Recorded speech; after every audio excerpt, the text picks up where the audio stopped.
Komið heil og sæl og verið velkomin í föstudagsþáttinn sem við að þessu sinni tökum upp hérna í Pakkhúsinu á Akureyri og við ætlum að fjalla ýmislegt í dag. Við ætlum að tala verslun eða ekki verslun og samkeppni íslenskra verslunamanna við netið og bara útlönd hreinlega. Já, og verslunarferðir. Og við ætlum að taka aðeins bóndadaginn til hamingju með daginn allir herramenn landsins. Takk. Svo kemur hann hérna Arnar til okkar í lok þáttars og ætlar að spila fyrir okkur á plötur. Hann þeytir hér skífum eins og engi sé morgundagurinn við mikla lukkum. Við ætlum eins og að byrja á því að tala Freyjurnar. Vertu velkomin. Takk. Segðu okkur kannski bara aðeins, hvað er þessi félagsskapur Freyjurnar? Já, þetta sem sagt byrjaði þegar ég var að fyrir svona 1,5 ári síðan var ég á netinu og fannst bara vera mikill skortur á almennilegu efni inn á netinu. Ég ætla ekki að fara að nefna neina síður en þú veist svona okkur fannst vanta stað fyrir ungar konur og ungt fólk til þess að tjá sig á netinu, til þess að segja sína skoðanir og langaði svona að setja þetta saman. Þetta væri ekki bara ein stelpa með blogg og ein önnur og bla bla bla sko. Þannig að ég hafði samband við nokkrar vinkonur mínar og við settum þetta saman og datt þá í hug nafnið Freyjurnar uppur norrænni goðafræði. Og því markmiðið að skrifa í rauninni bara greinar? Já, bara allt. Við erum búin að skrifa allt sem okkur dettur hug sem viðkemur feminisma. Ef það eitthvað sem við sjáum sem athugavert þá fer það í grein og það ótrúlega fyndið þegar við hittumst alltaf. Já, það þarf að skrifa grein þetta. Það þarf einhver að skrifa grein þetta. Það orðið svona mottóið í vinahópnum sko. En svo hef ég líka mikið verið að skrifa eins og þunglindi og geðsjúkdóma og fordóma og svoleiðis. Svo síðast var að birtast grein frá Þuríði sem greinahöfundur hjá okkur kynferðislegt ofbeldi sem hún lenti í. Og við hefum líka fengið aðsenda greinar frá fólki sem við þekkjum ekki neitt eða tengst okkur ekki neitt. Þannig að það bara, já, þetta svona, okkur eiginlega ekkert óviðkomandi. Og þið ekkert endilega að birta þessar greinar inn á ykkar síðu, það hefur verið að birta þetta í öðrum fjölmiðlum eða hvernig? Já, við byrjum alltaf á því að birta þetta inn á Freyjunum, bara blogginu okkar og svo höfum við bara haft það fyrir reglu ef það haft samband við okkur að fyrra bragði og fólk vil fá að birta greinarnar einhvers staðar annars staðar á öðrum miðlum þá það bara sjálfsögðu ekkert mál sko. En við viljum þá bara vita af því svo við getum stjórnað svona aðeins hvað efnið okkar sko. En byrjar þetta sem sagt að því að ykkur að þér finnst ekki vera nógu góð skrif feminisma almennt? Það upphafið? Já og nei, það eru náttúrulega alls konar, þú veist, Hildur Liljendal og knús.is og fullt af konum og fullt af fólki sem að skrifa þetta. En mér fannst bara vant einhverja svona aðgengilegri síðu fyrir þetta. Þú veist, bara það sem að væri bara, það sem þetta væri sagt á mannamáli, skilji.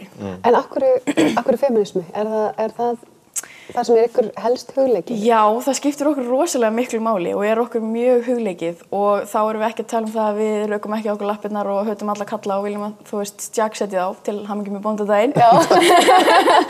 En það bara svo margt sem að þarf að vekja athygli á í samfélaginu, skilurðu, og fullt af hluti sem að ég gerði mér ekki grein fyrir að fólki kringum mig fattaði ekki einu sinni sem að snúast feminisma eða fordóma eða bara samfélagi heild. Segðu okkur aðeins bara frá þessum greinum sem þetta umfjöllunarefni sem þið hafið skrifað hingað til. Já, ég til dæmis, eins og ég segi, skrifa mjög mikið þunglindi, þjáist sjálfa þunglindi og fannst rosalega mikilvægt að opna umræðina það.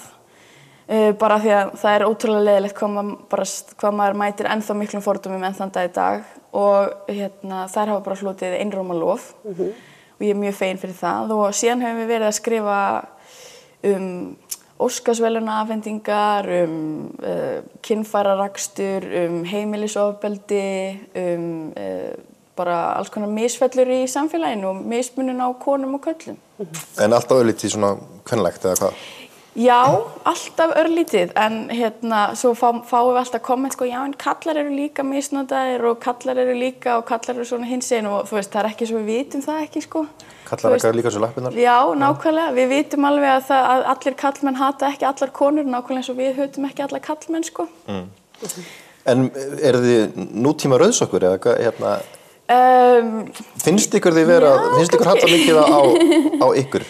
Hver aldursskiptingin til dæmis? Við erum á aldrinum 19 til 23, svoleiðis 19 til 23. Og finnst ykkur svona ungum konum halla á kvenkynið ennþá?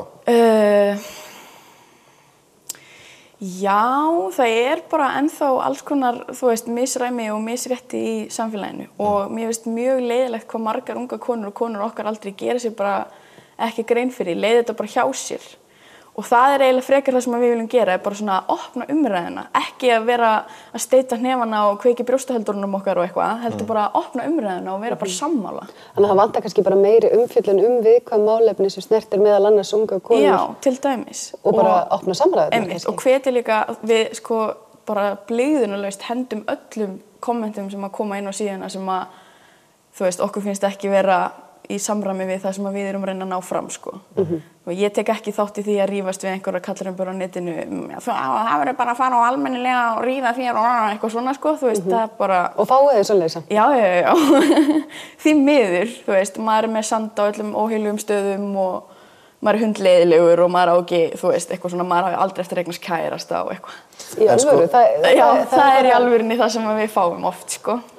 En að hafa opið fyrir kommentarkerfi bara almennt, þannig að verið að hleypa alls konar vitleysu í gegn með að hafa opið fyrir og ekki verið að taka neitt út, en þið eru duglegar við að taka út það sem ykkur finnst vera bull. Mér finnst samt eitt við þessi kommentarkerfi, af því að það nú búið að tala ansi mikið þau og bara hvaða gildi þau hafa. En mér finnst það hafa opnað fyrir mér allavega smá sýn á það hvað eru margir, af því ég vel fólki sem ég umgengst að langmestu leyti. Og ég bara vissi ekki að það væri í alvörunni svo margar hugmyndir þarna úti. Svo ég bara hélt að allir væri komnir á einhvern ákveðin stað með málefni, hvort sem það í jafnréttismálum með öðru. Þannig þetta líka opnar fyrir manni, þú veist, bara sýn inn í heim annarra. En jafnréttismál, þetta byggir á því einhver leyti þessu hugmynd með freyðunar eða hvað? Á jafnréttismálum? Já, algjörlega. En þið er samt 7 konur. Já, við erum 7 konur. Svo fara til þau leiðindi. Já. Af því það er bóndadagurinn. Já, þeir eru 7 konur að berjast fyrir jafnréttismálum. Já. Að berjast fyrir jafnrétti. Já. Og er það ekki svakalega mótsögn í því? Við fáum alveg sendar inn greinar frá strákum og við viljum hvetja stráka til þess að senda okkur greinar líka, sko. En það bara...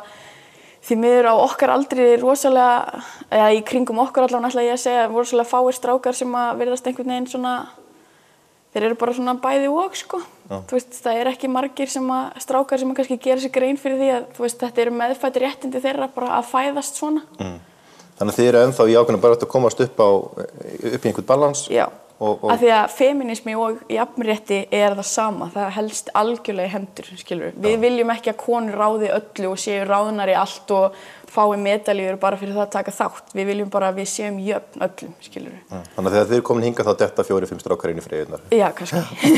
Eða ef það einhver áhugasamir herramenn sem væri til í að vera freyjur. Já, það bara að sjálfsögðu, það bara minnsta mál. Ég hvet bara stráka til þess eiginlega.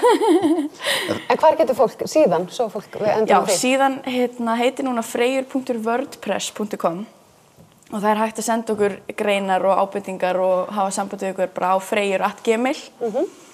Og svo erum við að vinna í því núna, vorum að opna Facebook síðu og erum að vinna í því núna að opna svona alvöru sjálfstæða síðu og ætlum að svona aðeins að stekka við okkur. Ég sá líka inn á síðuna að þið voru að auglýsa að þið væru reiðbúin til að birta eða skrifa greinar fyrir aðra miðla. Skildi ekki þetta? Jú, bara það mætti birta það. Já, bara greinarnar sem við birtum á freyjunum, það má birta þær. Já, birta þær á freyjunum. Bara eins og ég sagði á svo framulega sem það haft samband við okkur fyrst, sko. Já. Dásamlegt, skemmtilegt framtak. Hvetjum allir til að kynna sér þetta. Já, takk fyrir það. Og bara takk fyrir komuna. Takk. Og við ætlum auðvitað að halda áfram hérna eftir bara augnablik.